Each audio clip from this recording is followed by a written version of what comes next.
Inson ba'zida jahlga beriladi. Bir oz suv sabab qalbga olov yonadi. Shu uchun g'azabni qanday yengish kerak? Keling, shohda gaplashamiz. Birinchidan, Allohni eslash. Alloh taolo aytgan, qalblar faqat Allohni zikr qilish bilan orom topadi.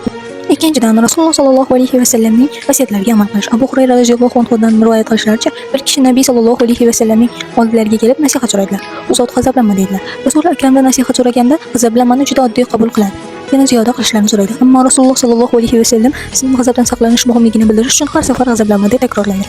Demak, kim g'azabini tiysa yoki g'azab ta'siridan biror nojo'ya ish qilib qo'yishidan saqlansa, maqsadga muvofiq bo'ladi. Uchinchidan, jim turish, gapirmaslik. Ibn Abbos radhiyallohu anhu Rasululloh sallallohu alayhi va sallamdan rivoyat qiladi. O'rgatinglar, oson qilinglar, zinhor og'ir qilmanglar. Agar sizlardan biringiz g'azablansa, sukut saqlasin. To'rtinchidan, tahorat qilish, chunki g'azab shaytondan, shayton esa olovdan yaratilgan. Suv esa uni o'chiradi.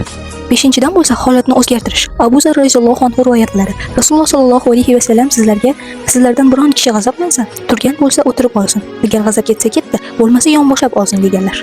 Va nihoyat oltinchidan, g'azabni tiyish, chunki payg'ambarimiz aytganlar, kuchli inson boshqani yenggan emas, balki g'azab paytida o'zini tiygan insondir deb.